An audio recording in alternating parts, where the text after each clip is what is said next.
Shalom, shalom. My name is Jennifer, and this is Threshold Treasures. And I'm really glad that you're here today. I know this is recording our morning class. So, those of you who haven't been able to join live, you're getting the recording, and I really appreciate you joining in. So, let's get started. I'll pray like I like to do. Father, thank you for this time. Thank you for these beautiful women, these mature sons and maturing sons, we're all maturing, that have joined this space today, this time in your presence. And we put everything that we've held, we just give it to you, Father. And I'm pausing for breath. I'm pausing for peace, shalom, to come and to transmute any chaos that we may have. And I'm engaging the letter Mem. Mem means waters, and in the waters there's the technology and the frequency to tame the chaos that surrounds us as we align with the waters of heaven in shalom. I thank you, Father, for your presence. I thank you for your kingdom that is within us and surrounds us. Thank you for your angels, the angelic hosts that come and minister to us. Thank you, Ruach HaKodesh, for being the truth that we sit with through Yeshua. And in the Father, we are entangled. And we say thank you that we are part of each other. I thank you, Father, for this moment, for the ability and the privilege to bring the words of Moshe. And I'm pausing on purpose. I'm being led just to, I hear the word pause, just Selah for a moment. And I thank you, Father, that we are engaging the rest. So this teaching comes through Shalom's door of rest in the presence of the Father's heart. Through the Word, the living Word, Yeshua. So I thank you for, Lord, for all of that is encompassing and walking and sitting with us. We thank you, Father, for your goodness. Lord, you are good, you are worthy, and we thank you. And I pray all this in Yeshua's mighty name. Amen. So good to see you, Robin. Good to see Robin and Alicia and Belinda, Carol and Sonia this morning. And so opening up in just the space coming together, and I'm going to share my screen. Like I said, I was doing something on my end so that on the recording, when it's a playback, we're all seeing the full screen. Okay. So I'm going to ask Allie, can you unmute and just say something just so that you're the last person, the last speaker? Hello. Okay, awesome. Thank you. All right, so you can mute again if you'd like.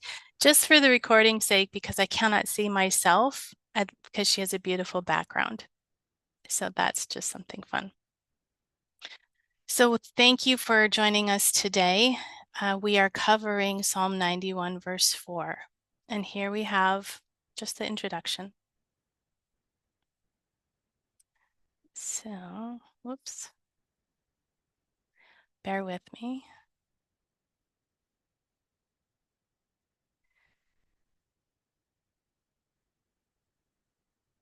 All right. Okay. All right. So, like I said in the beginning, I am constantly learning. So, our very first verse, the second week that we did, I talked about Shaddai, that we sit in the shelter and the shadow of Shaddai.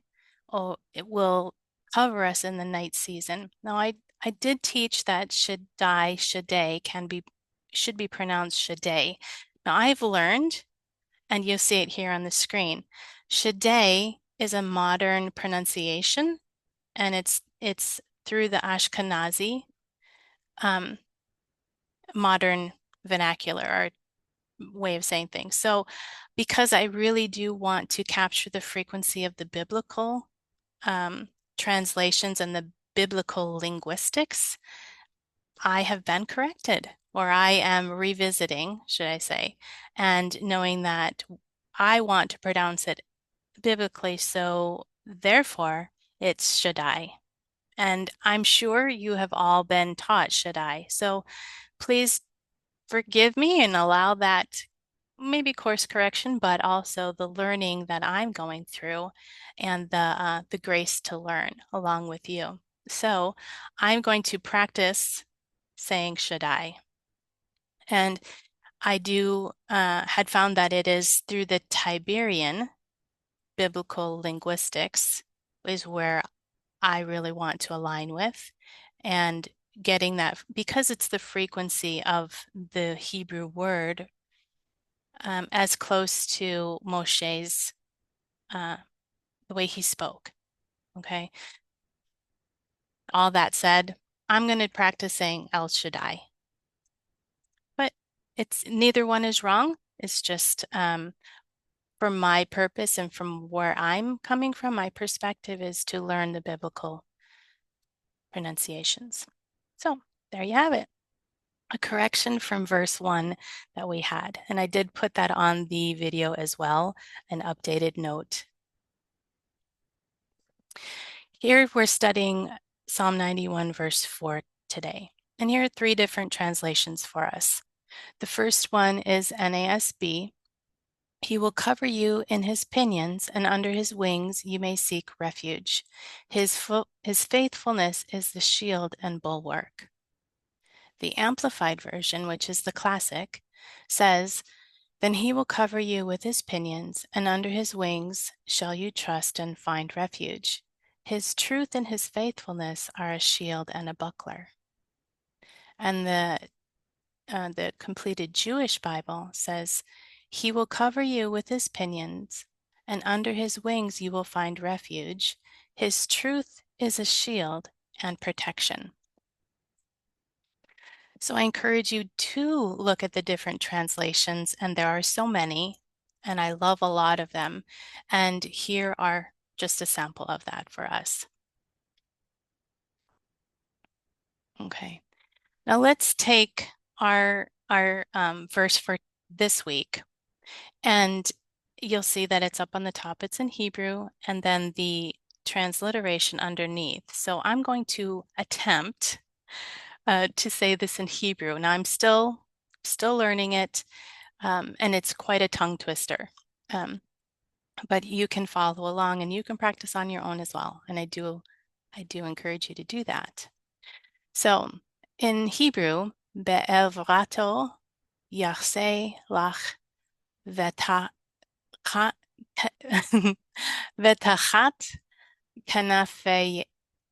kanafev techse tzina vesochera amito. I know, so easy to say, but with practice, I will keep practicing. I'm going to go on for now. But I did break it down into three sections for us, and we'll look at them today. Be'erato yachse lach, with his pinions he will cover you. Ve'tachat kanafev tachse, under his wings you may seek refuge. And the third phrase, Zina vesochera amito, and a shield and bulwark, his faithfulness.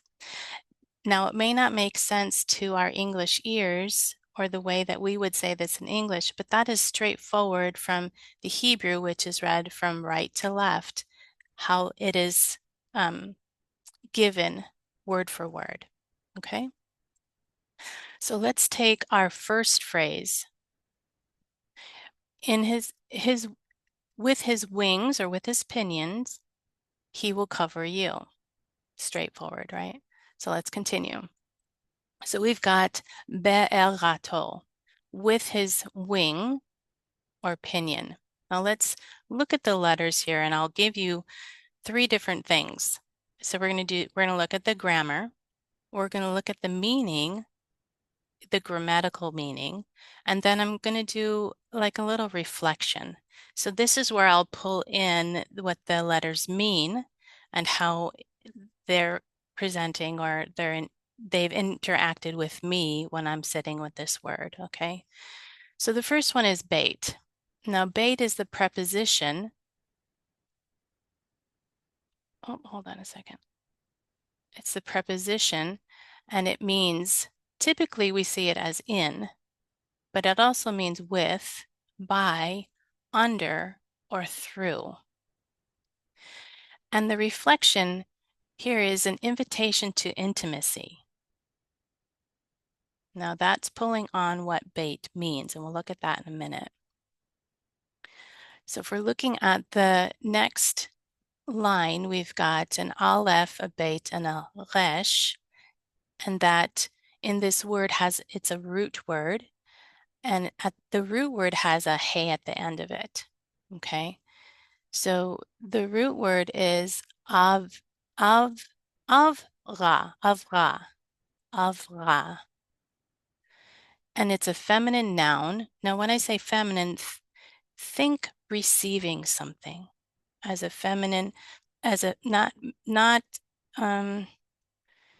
gender, okay? Think feminine as you're receiving something. So in this avra, it means a wing or a pinion. Now, what is a pinion? A pinion are the flight feathers and the corner part of the outer part of the wing. So it's the wing is outstretched, and you might be at the edge of the circumference of the wing, and you're not quite up close and personal yet, but we'll get there. We'll see in this verse. But the pinion is the outstretched wing, but the wing feathers covering you. And the reflection here is through silence. So Aleph speaks, but silently. So you don't hear Aleph. So through the silence and rest in the secret place, one finds the rhythm of Mashiach. Now, if we can reflect a little bit, verse 1 talks about our being anchored and established in that secret place on high in Elyon. So this is alluding to where we're already established. We're in the secret place. We're never moving from that place, remember? So through the secret place, we're now in the pinion, under the wing, through the silence of Aleph, in rest and the secret place, and that's bait. And then the one finds the rhythm of Mashiach, which for me was representing flesh. And hang in there. We're gonna pull some things together. You should start being, the more we repeat the letters, the more you'll gain understanding or insights. Okay, so toe is a suffix. Now it means it's a pronoun and it's the third person. And toe brings this whole word into a masculine. Now, masculine, think giving. So the root word received, now the construct of this whole word is a masculine, to give something.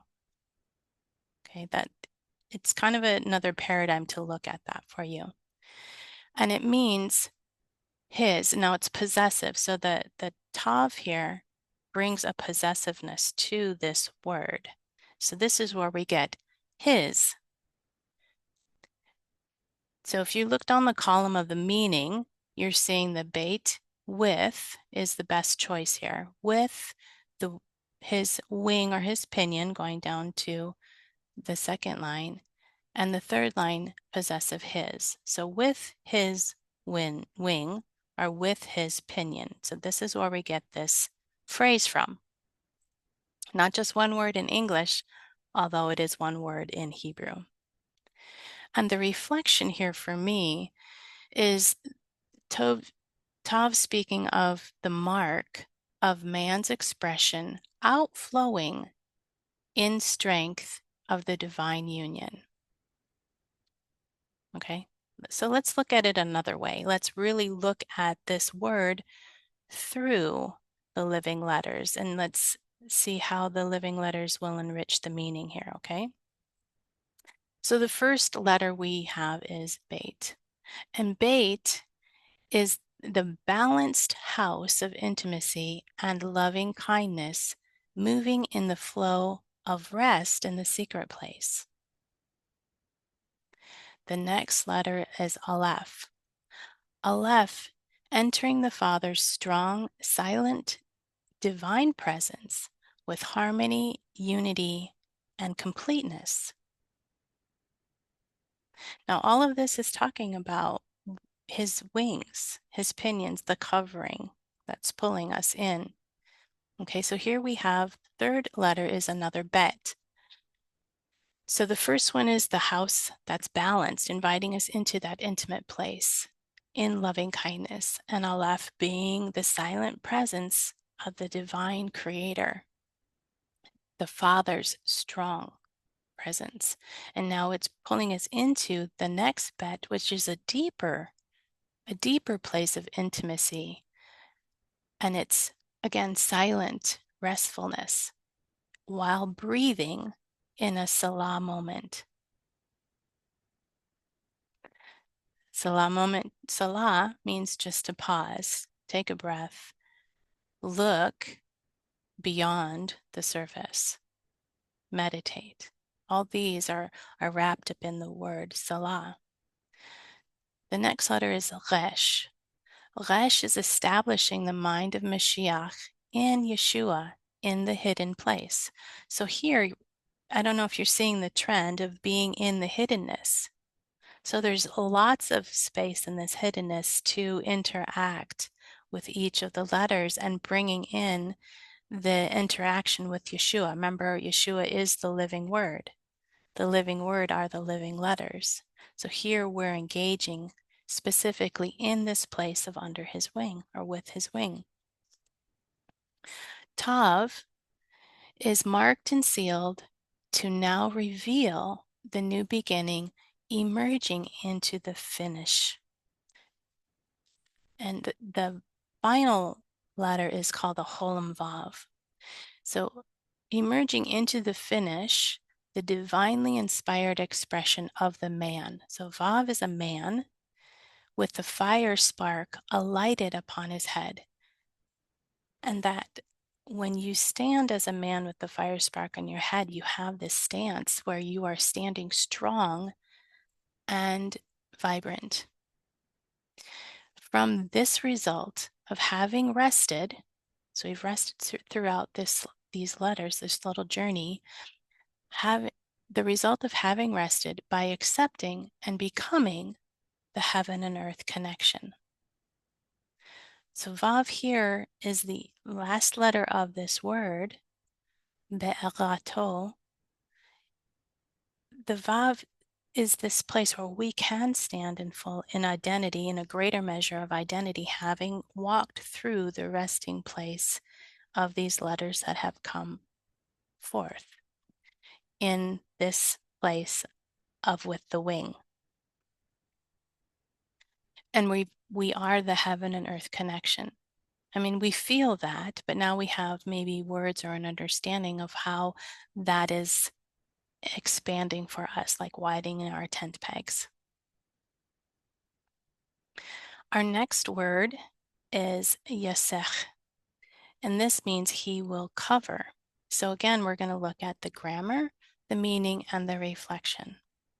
Okay, and there's 3 lines here. The first line is this yod, and yod constructs an action in future tense and makes it incomplete or an ongoing action. So here we're talking about a verb, he will cover, and yod brings it not will cover in the moment, but also cover in future.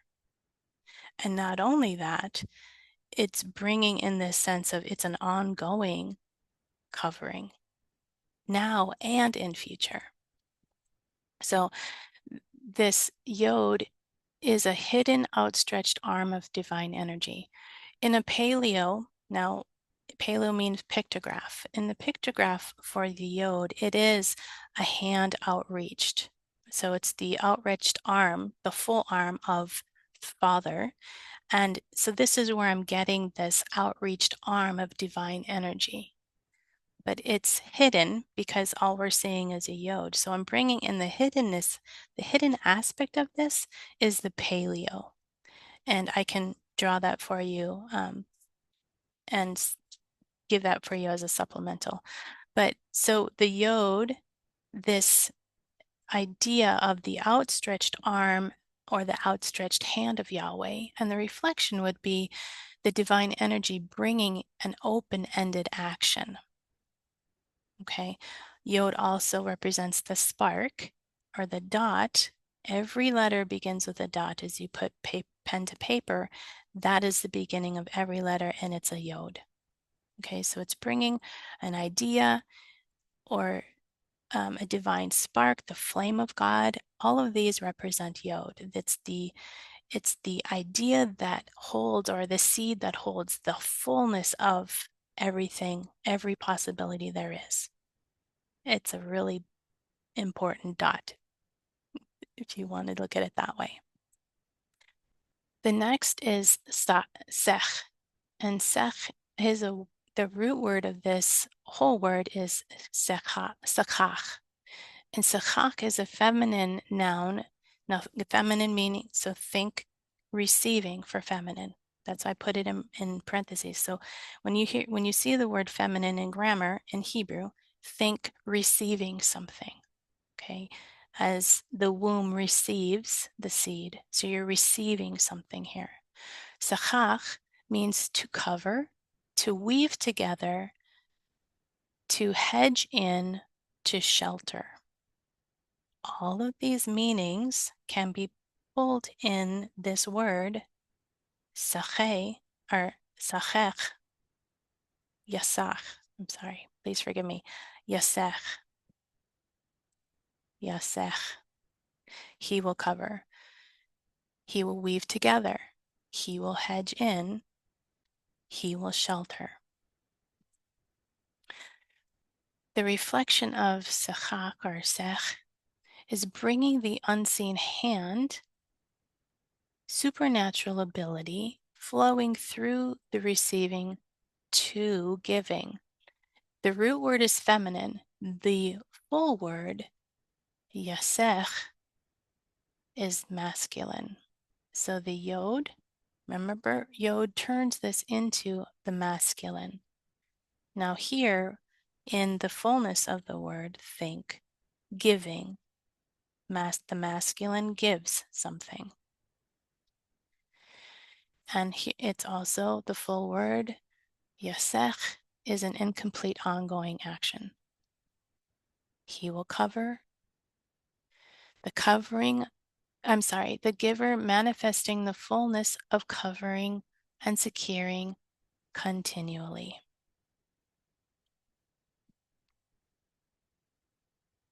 I hope you're doing good so far. Okay. So our third word through the first phrase is lach. Lach means you. So we have a prepositional lamed.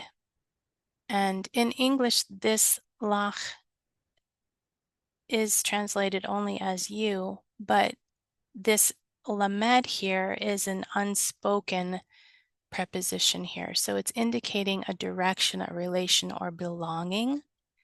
It's to you, it's for you, or it's toward you.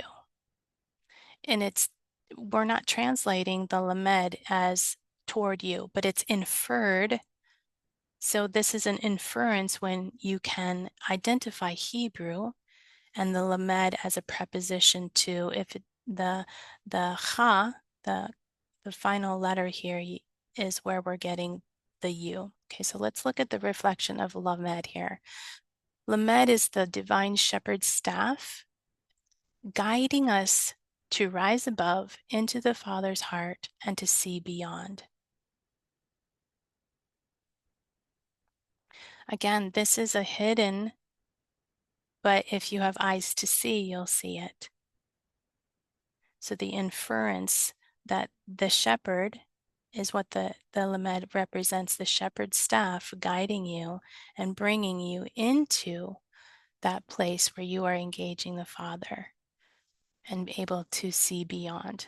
Lamed is the highest letter of all of the other alphabet. So through Lamed you can rise above and to see above. And we've talked about going and being seated with Christ in heavenly places to see above the chaos. And Lamed allows us to do that. But also in Lamed is saying, why are you doing that? Why are you rising above? Well, we're going to learn something because he's teaching us something. And that learning and teaching that we're receiving in the higher realm above the chaos, we will descend into the chaos and transmute it. We will be that change agent guided by the shepherd's staff. We will be the heaven and earth connection to bring about life and to speak life. So Lamed allows us to go there into the heavenly realms, and we're working with Lamed there. The second letter is Ka. And here it's just it's a KH. It's the ending of the syllable lach. And I say Ka as in cough. So it's a kaf sofit. It means it's a personal pronoun meaning you. And it also is feminine as well. So this whole word is a feminine word, you, not that it's gender, but it's feminine because we're receiving something. Okay. And here the kaf sofit, you are the glove in which the outstretched palm of the hand of the Father releases kindness into the earthly realm. So, like I said, Lamed, we're able to ascend into the heart of the Father, sit with Christ. We're already there, but consciously, our mind, we can engage that when we turn our intention, that we are intentionally engaging our position with Christ in heavenly places. And then the kaf sofit in this word, lach, kaf is the hand, but it's the final, so it's like the hand in the glove. We're the glove and God's giving his hand, and we are then opening with him and bringing life into the earth. So here we're receiving through the lamed, but then we're giving out as something's coming into us. I hope that makes sense and not confusing you. So if we put it together, lach is the wings are covering and spiritually moving on our behalf. So if we take the everato yachsech lach, this is where we're bringing this whole phrase. The wings are covering and spiritually moving on our behalf, as we are looking at that final phrase. Okay. All right. Now let's look at our second phrase here. We've got, and under his wings you may seek refuge. The under, let's look at this word. Under again is grammar, meaning, and reflection. So we've got a vav, and vav here is a prefix. It's a conjunction vav. It means and. And the reflection as a vav is the heaven and earth connection. And this vav is at rest in identity. So as vav also is you, it is me, it is man, as the heaven and earth connection. Here in this word, the vowel underneath it tells us that this vav is at rest. And as the vav, we have the identity of the heaven and earth connection. The word tachat is a preposition. It's not a suffix like beit or lamed are suffixes, and they're prepositional attachments to the word. This literally is the word as the preposition or a substitution and meaning under, beneath, or instead of. So this is the instead of, this is the substitution part for the preposition under. So ve tachat and under to me represents the seal of covenant as a doorway of finishing into a new beginning, opening through the small and narrow places. That is walking through the tav, the chet, and the tav. In those orders, if you look at that word, it looks like you've got 3 doorways, like if you look at how it's formed. So this is where I get the doorway. Tav is our finishing of something unto a new beginning. Chet is the middle letter, and chet talks about covenant.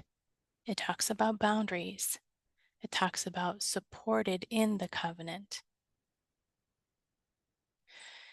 When I pulled those 3 letters together, that is where I'm getting the seal. Now, Tav in Paleo, or the pictograph, it's an X, like an X marks a spot, or if you turn it a little bit on its side, it looks like a cross. So it's a mark, it's a seal. If you think about through Yeshua, we have been sealed, we have been marked with his mark. So we could be, have a cross on our head, but that cross also is the letter Tav. Kind of interesting. We think about the cross all of the time. The cross is the letter Tav, and Tav is the last letter of the Aleph Beit. It's a finishing of something. In Hebrew mindset, in Hebrew thought, a finishing is not the end kaput, there it is, but it's a finishing unto a new beginning. When we put the 3 letters together, we have a finishing of something through of Tav, through the Chet, which is the covenant, it looks like a doorway, and then the next Tav, which looks like a doorway as well, but it has a little foot. So Tav has a little foot, if you see it, and it's pointing to the left. So it's pointing to the future. The past is behind you and you're pointing through the future, meaning there's a new beginning from what you just come through. End of a new season, closing of a chapter, turning the page, right? So we can, in this word, vetachat, we can also see ourselves standing in that place. Talk about the substitution, right? This can also mean to be within a place where another stands. So we can be in the space. We talked about being in the heavenly realms with Yeshua, where he sits, we sit, we are entangled with him. This is, and we are under vetachat, with Yeshua. He was our substitution. So we have right to be there with him.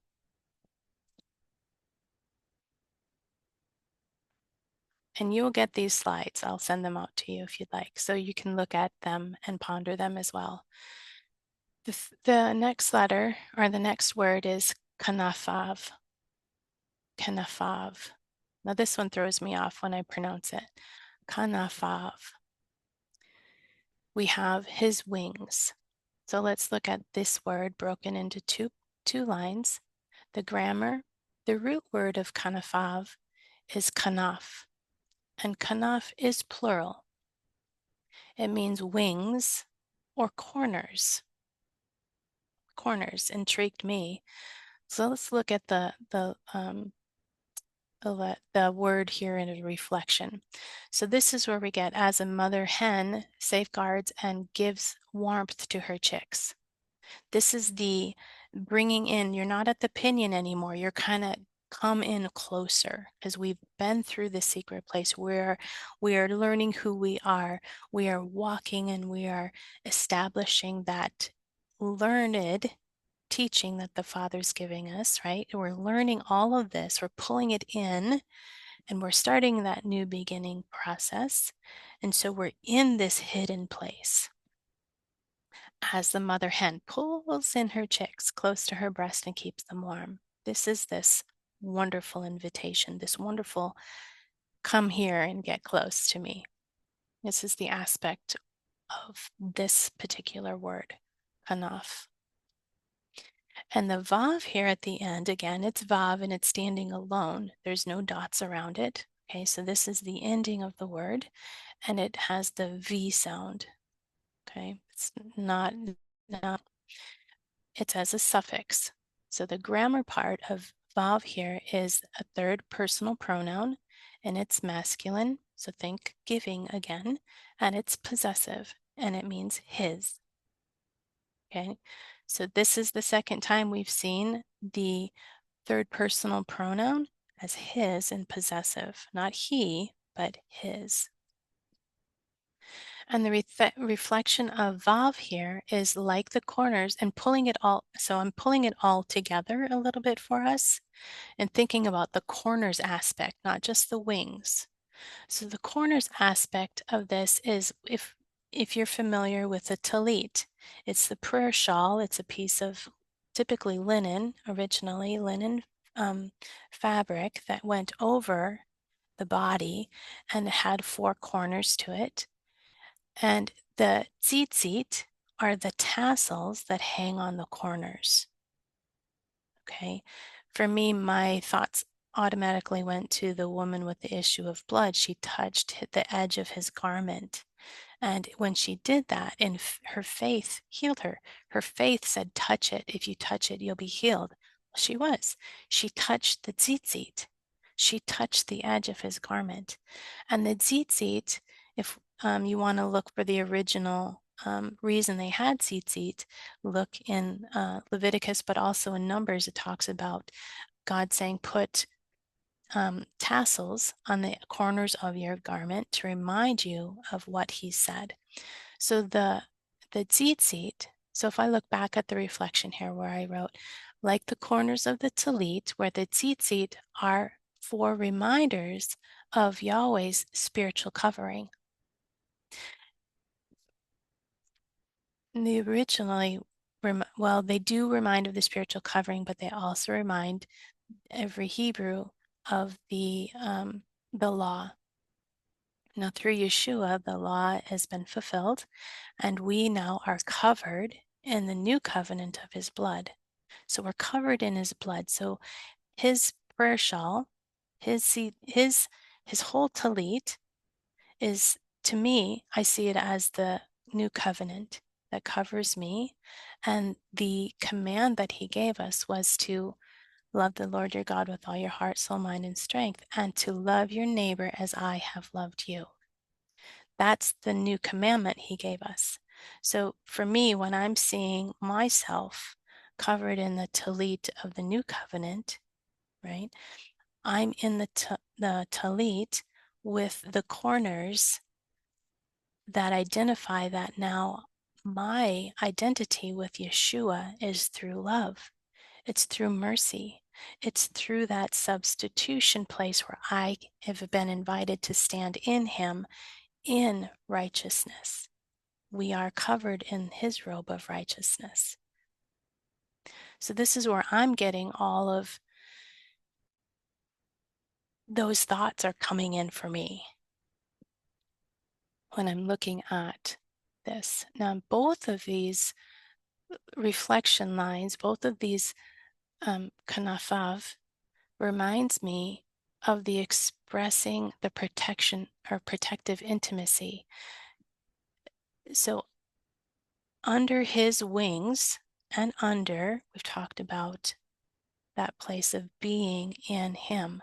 Now let's bring in the wings. Where is that place? It's in the covering of His tallit. It's in the covering of covenant, that new covenant.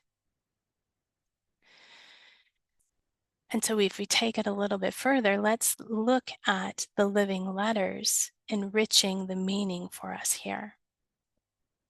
The first letter we have is Kaf. Again, Kaf is the open palm of the hand, and it's where Yahweh turns and cups us and shields me in rest. He's shielding me. It's this pulling in place, right?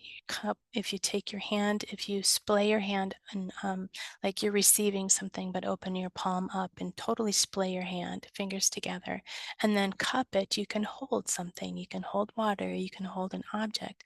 So if you turn it over, then it becomes a protective measure, like you're pulling something into you using your hand. Nun, our second letter, Nun is like a seed. Nun represents humility. Nun represents life, a humbled man. And here, Nun came across as emanating life's frequency in this hidden place of restfulness. Nun is this thinking or aspect of I know who I am in Yeshua.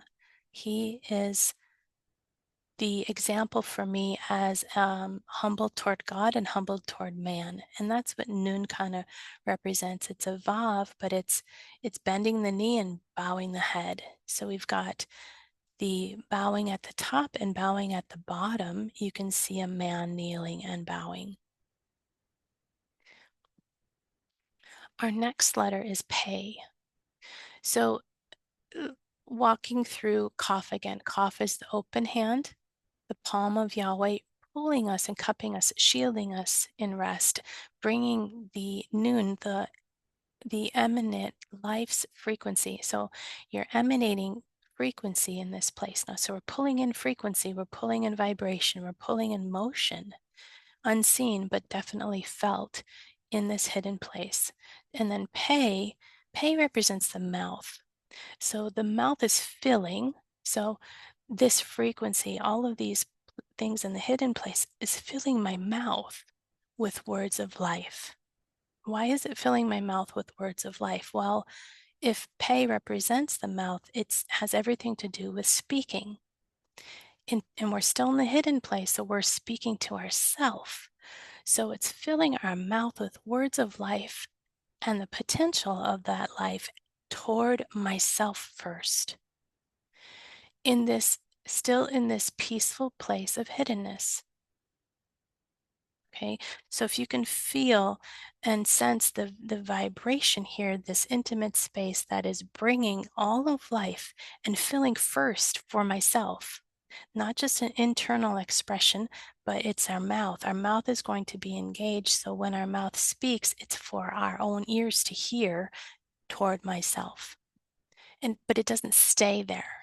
Okay, but first for ourselves, so we can be healed, so we can speak life, and the members of our personal body, right? Or you can say the cosmos or the world within me.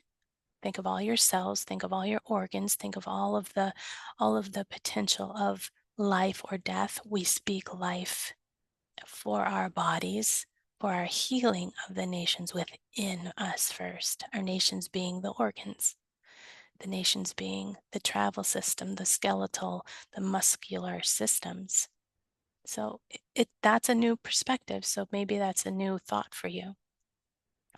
So we're filling up this frequency and vibration for life first, for ourselves.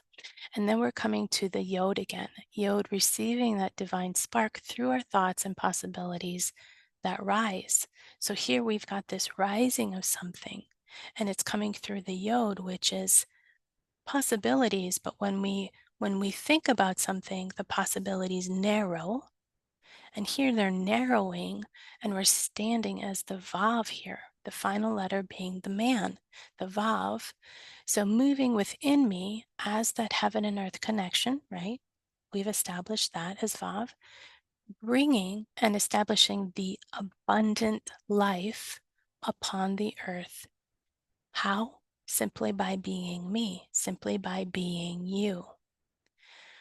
When we speak to ourselves, our, we, we align ourselves with the way God sees us and what God's saying about us.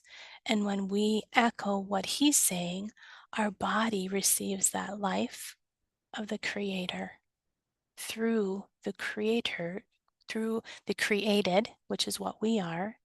But if we are made in the image and the similitude of Yahweh Elohim, what He speaks, we speak. And when we speak it, our body is receiving that abundant life. And when our body receives it, we're holding that.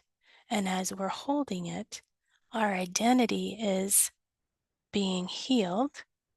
And in that healing, we are being, because we're still at rest. And still in this resting place, we affect the atmosphere around us just by being. All of this is wrapped up in this word, His wings. I'm hoping you're seeing a pattern here of life as we've been walking through these words with the letters. This is unto life for us, is unto life for our family. This is unto life by us simply being who we were created to be. Let's return back to our words here. So under His wings, vetachat kanafav, and the third one, tachse, or I should say techse. We will seek refuge. So let's look at these, the grammar, the meaning, and the reflection again. Tachse. The first we have is the tav. Again, tav is the last letter of the alphabet.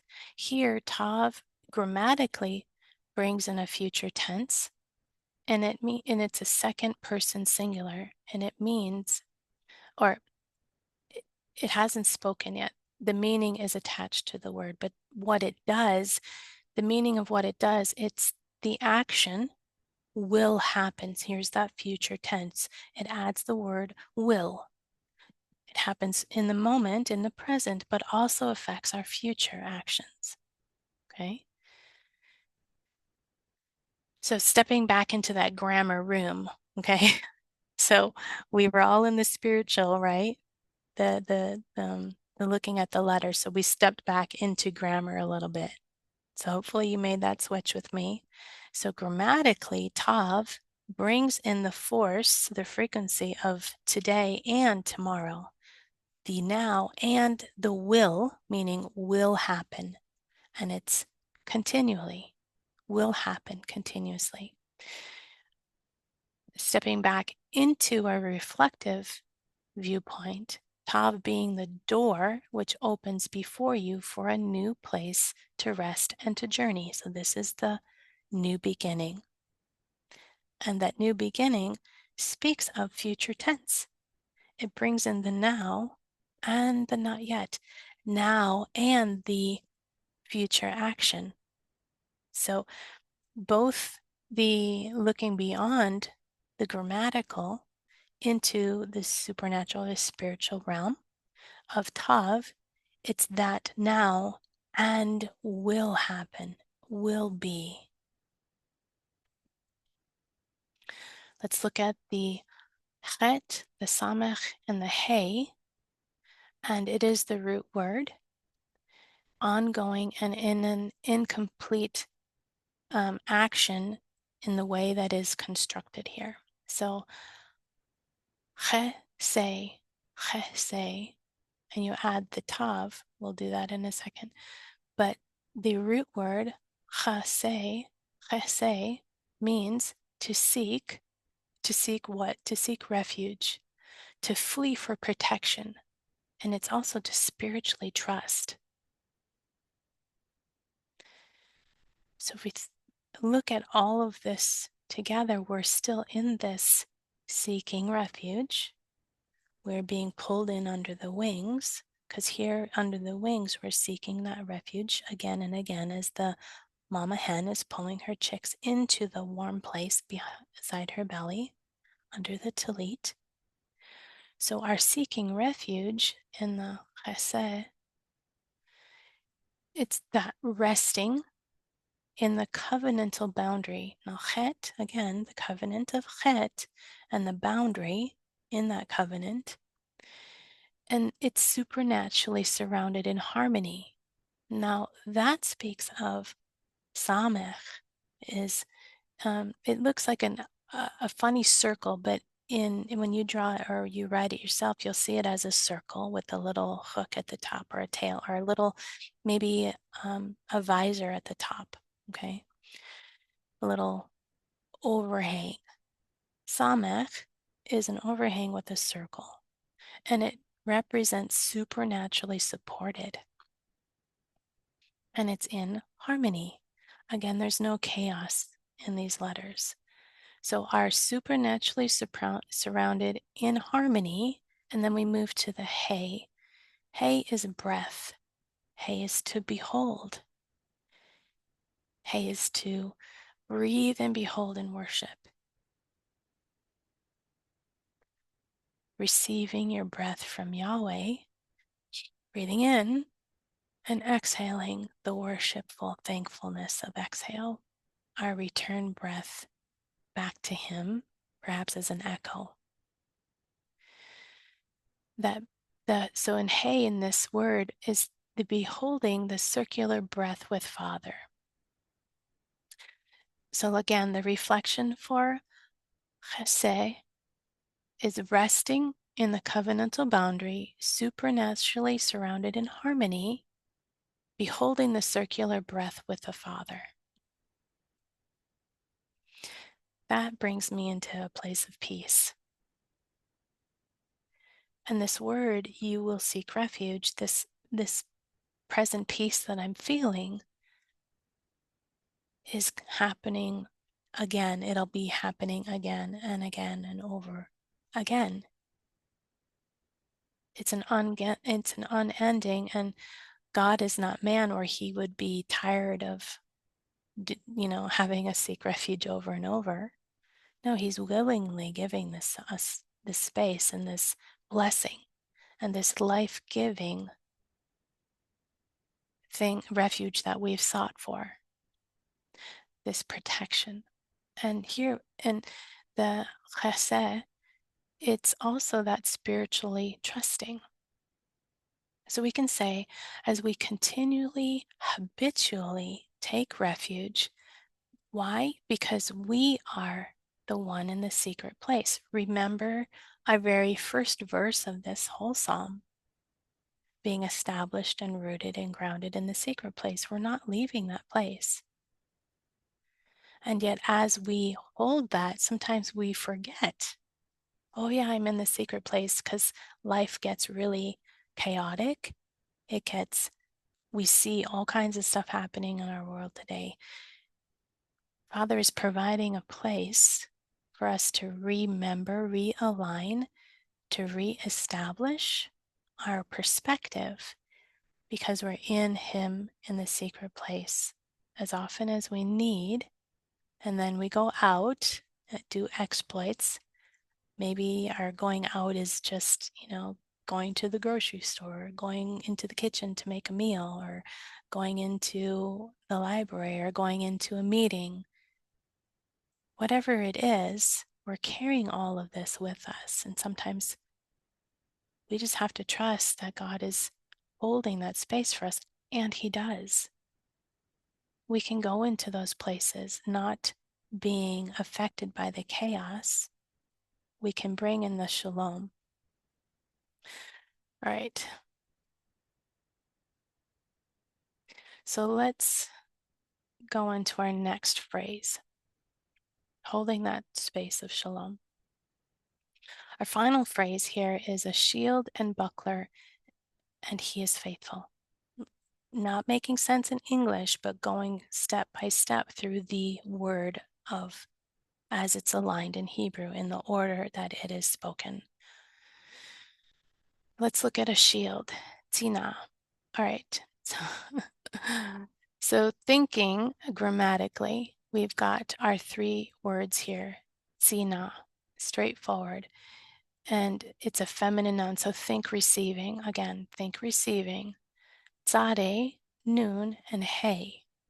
And it means a thorn. It means a couple things here. It means a thorn, a shield covering the whole of a soldier, and it's a defensive covering. And it also means a coolness or refreshment. So, Tzina, we can see all three of these meanings in a shield. And so when we only have one translation that says a shield, we're missing a little bit depth of what the Hebrew is actually giving us here. So in Hebrew, tzina is a thorn.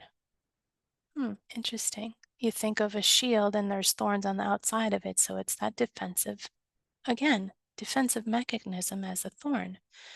And you can see that in a shield in tzina, you can find a place of coolness in the shadow of the shield. So if this shield is covering us and we're sitting underneath it, we're in the shade, we're in the cool place, maybe physically cool, or also in this space of protectedness where I can just cool off and have no fear. Interesting. The reflection here for me came through the letters. So the tzadi, the thorn, tzadi also represents a lot of things. Tzadi is a righteous man, humbled before God, receiving from the Lord in a humble state. Or tzadi, if you're looking at the way tzadi, the first letter, looks, you can see maybe a fish hook or a thorn. If you're a fisherwoman or a fisherman, and you put a hook on the end of your line, it has a barb on it. Tzadi is seen as the hook, or if you take a stick with two prongs and gonna go like spearfishing with a stick, you've got those two prongs to hook the fish. So tzadi also can be seen as a fishing lure, a fishing hook. Nun, like I said, was seed, but it also means fish.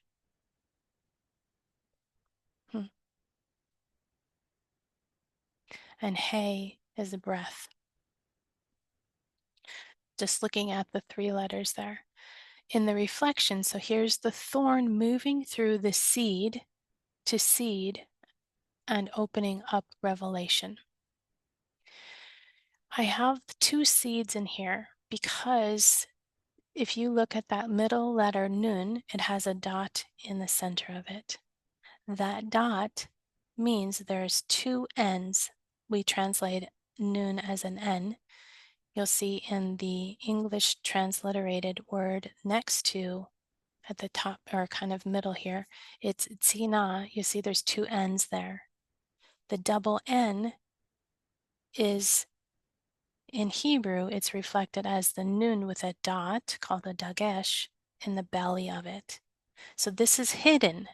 So there is this hook or this thorn with the seed and this hidden seed opening up a revelation. Hey is that breath. It's receiving the breath of God, and in and of that self can be that revelation of beholding something.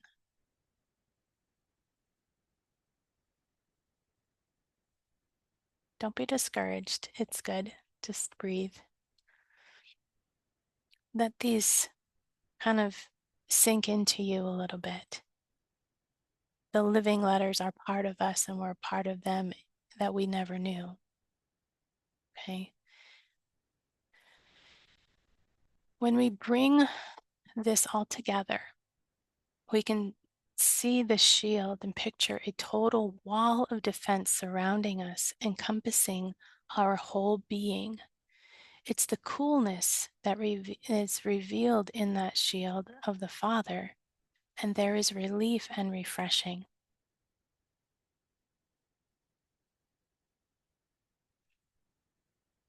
If we take this as that shield covering, there is so much space for us to relax, to feel His complete protection. And it doesn't stop there. The next word is vesochera, and it means and buckler. Well, it means much more than that, if you can imagine that. So let's look at that a little bit more. So I've got the grammar, the meaning, and the reflection again, like I've been teaching. So the vav again is that prefix conjunction vav. So it's bringing an and. So it's connecting two things together. It's the shield and this and, when we're looking in the spiritual realm, is the heaven and earth connector at rest and in identity. Again, it's the same as we've seen previously in the fourth word.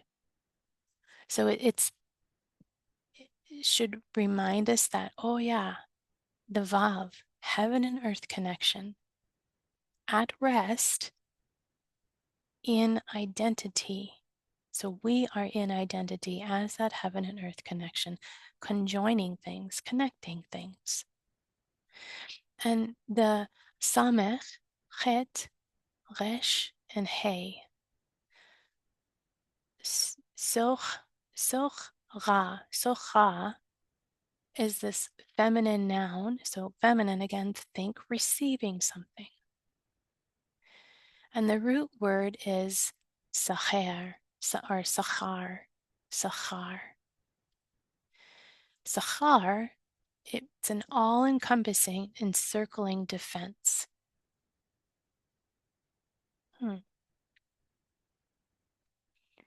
There is no part of us that's left exposed. It also means, the root word means to travel about. So this is a traveling, encircling defense. So it travels with us. It doesn't ever leave us. The reflection of this is supernaturally supported. Now, supernaturally supported, that is Samech, the first letter.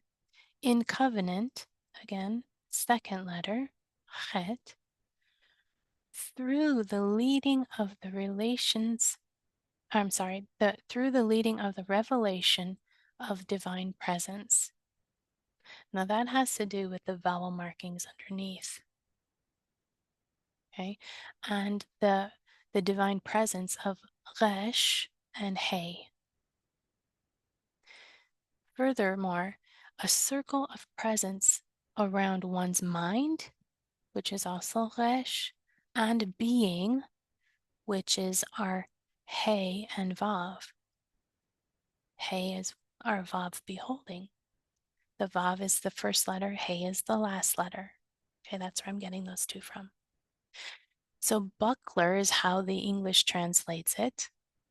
Now we have a greater expansion of that translation. The buckler is not just a piece of armor held in front of the body, which is a shield, but a protective circumference, divine truth that surrounds you entirely. This is not defensive armor you wield, right? So it's not something you're going to use to do anything with, to fight. It is the presence of God Himself encircling you. Think of like an armor of God. The buckler is not just that piece of armor held in front of your body again. It is the protective circumference, the divine truth that surrounds you and me entirely. It is the presence of God. So if you think of like a suit of armor, that's what this is, this buckler. Buckler the word for buckler is surrounding shield, and it's like on your arm here, like or let's say a shin guard if you play soccer. It's really that close to your body. It's part of you. It's an overlay. And here, I don't know if you can visualize that. This is completely surrounding you. Okay? Let's look at the last word here. The last word in English, we say his faithfulness. Again, grammar, the meaning, and the reflection. Okay? Our three columns. And the first line is our root word, emet. Emet is a feminine noun. Now, again, think receiving something. You're receiving truth. Emet means truth, firmness, or faithfulness. Emet, truth. Yeshua is the truth. He is Emet. Selah. This last word in this sentence is Emet. Yeshua shows up as the truth. So through the truth, it begins with Father, moves through the mysteries of the waters, and flows to the finishing of covenant in truth, opening to a new beginning. That is moving from Aleph. I'll slow it. I'll take a step back from that a moment. Aleph is the very first letter of the alphabet, and it represents Father, the strong, silent leader. Aleph is a silent letter. Aleph doesn't speak, but I kind of see a lot of the letters as she receiving something. She's receiving from an upper yod through the humbled man, the vav, to the lower yod. If you look at the way Aleph looks, like, it's got an upper yod, and that's what it's called, and then a slanted vav connecting to a lower, like a little foot, yod. It's the upper waters coming through the humbled man to the lower waters, but it's all in silence. It's all in frequency and vibration. When Aleph seems to speak, she's picking up from the vowels underneath. The vowels are those dots underneath and above the letters, and a couple times in the belly of a letter. But just a particular letter. But the vowels bring the frequency from one consonantal letter to the next letter, and brings the flow and the rhythm of Father. Emet comes from Aleph, that silent frequency of the Father's breathing from heaven to earth, Emet, and then we're getting into the Mem, the middle letter, the Mem is the waters. It's where chaos is transformed into shalom, and it's a middle of the alphabet. Aleph is the beginning, Mem is the middle of the alphabet, representing the waters, the calming waters, the life-giving waters, full, abundant life. And the Tav is the last letter of the alphabet. And we've talked about Tav already, the ending of a new beginning, the foot at the left end of the Tav. It's moving you into a future. And this represents truth. Truth from beginning to the middle to the end. The whole Aleph Beit is represented in truth, in Emet. Okay, that is a very short teaching on the word Emet through the living letters. So reflecting on Emet again, the truth begins with Father, moves through the mysteries of the waters, and flows to the finishing of covenant in the truth, opening to a new beginning. The next and final letter of our whole verse here is a cholam vav. A cholam vav is a special vav. Here it's a suffix, again, the second person pronoun, and it's masculine. So it brings this whole word into the masculine and think giving of something. So this is where we get the personal pronoun his, and it's also possessive. Okay, his what? His truth, his emet, amito. This is now the vav ready to give out. See the little dot above the vav? That's the cholam. It's the fire spark of God over the head of man. In other words, it's we are receiving from the Father, so from Aleph, we're receiving from Aleph, pulling that frequency from heaven, right? From heaven through the waters to the ending and into the new man standing. We sit in shalom because we come through the waters of peace. We're in shalom and moving in the Father's truth forward into our designed assignments or destined assignments.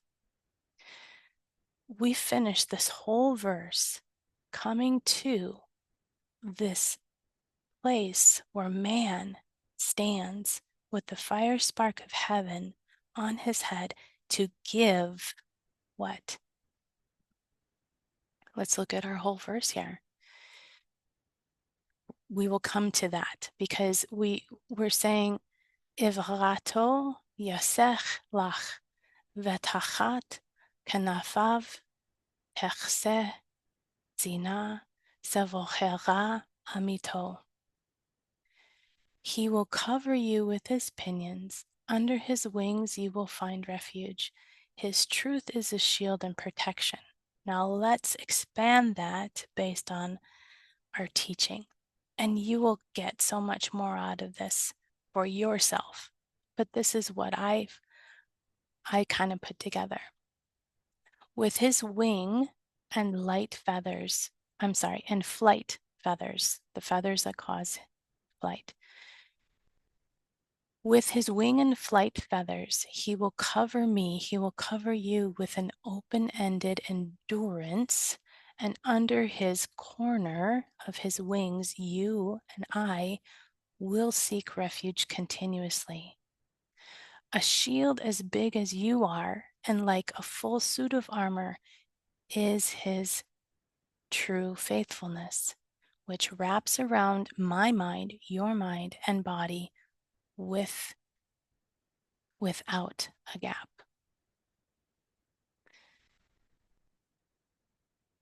So you can personalize this and personalize what this means to you, because in the end, it's you that stands ready to give, having found this talit space, having found yourself through Yeshua, where you can say, yeah, I'm in that secret space. I'm continually there. And I can say, I trust in him. Remember verse 2? He is my fortress. He is my safe haven. My Elohim, I trust in you. These are one of the reasons why we stand and can say that, can proclaim that to Yahweh. We have found this place. We are in his wings. We are under his wings. We are under his covering. We can continually and often as we need to go there to feel that safety. And there's this new beginning that because we've been there, we can lead others there as well. That's the giving part. So we receive and then we give. We're that continual flow of receiving, that conduit. I've heard a lot, in churches and that we're the conduit. Well, we definitely are the conduit when we look through the Hebrew. When we look through the Hebrew, we're gaining that depth.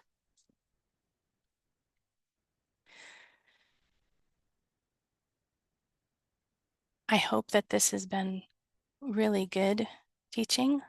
Any other comments? Or you haven't commented much at all, but do you have any comments? And I can wrap it up and stop the recording. I just love so the song I've been listening to is about in his shelter, and they're always talking about the buckler, and I'm always, what is the buckler?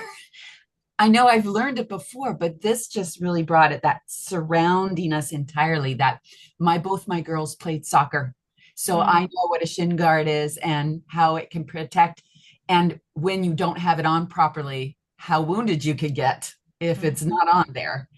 And so that was just so great. And then the other was the receiving, and then the giving, and the whole male female, like you were saying, is is giving then receiving. And it is like that, the giving of the sperm to the woman, the seed that turns into new life inside of us, right? And Right, then comes forth and goes out, right, because our children always come forth and then they go out, right?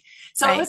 it was such a really, just really gave me a little more of an awareness of what all of that means. So Awesome.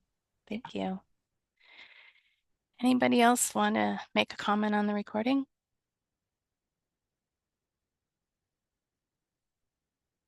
Okay.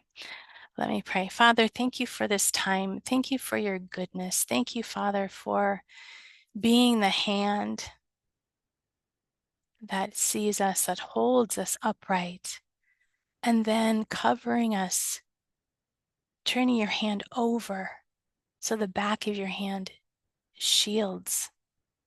And then your sensitivity receptors are turned toward us and feel us and hold us and draw us close to your heart as you hold us to your heart. You hold us in your heart. And in that place, we are living and moving and breathing and have our being. Father, thank you for being our surround, for being our armor without a gap. This is the idea, Father, that you've given us, that, yeah, our back is protected. We're not standing, fighting, or facing our giants unprotected in behind. You have your hand, your cough that turns and has our back, where we hide in the overhang, the roof, and the bottom, the base of your living letters, and we can sit with our backs against your palm of your hand, and we can stand and fight from that place. This intimate space, this sacred place, Father, that you've given us. And thank you that Moshe knows this space intimately. He wrote of it. He experienced it. And we with him can stand and say, my fortress, my mountaintop, refuge and haven. Yahweh Elohim, I trust in you. You are faithful. Thank you for your letters that bring us into this space of shalom. And may we all feel that shalom now and breathe with no pressure to perform, but just hold your sound, your song, your frequency and vibration that comes through us with the fragrance of heaven. And as we live and breathe and move about, we release your fragrance through our expression by just being, speaking when prompted, smiling when prompted,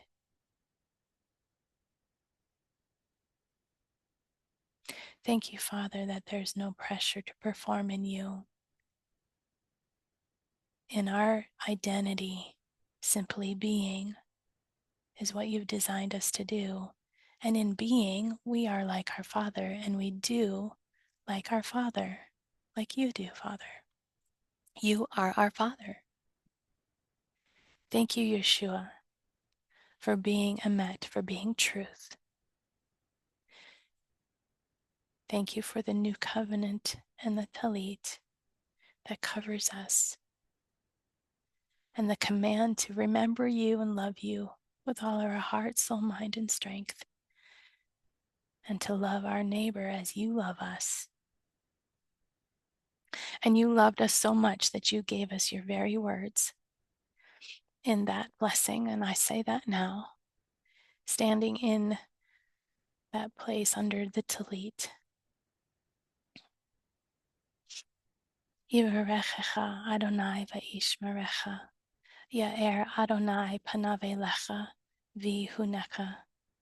Yisa Adonai panave lecha v'yasim lecha shalom. I place Yahweh, the name, upon you to protect you, to guard you, to give you peace. His countenance is turned toward you. His face is lifted and shining upon you. And we stand in shalom, shalom. Nothing's missing, nothing's broken. Whole, healed, every need provided for. Because your name is upon you. He has sealed you and marked you with Tav. And you breathe the Yod He Vav He. When he sees you, he sees Tav, he sees Yeshua. It is finished, and it is and will be established through you. Thank you, Yeshua. In your mighty name, I pray. Amen.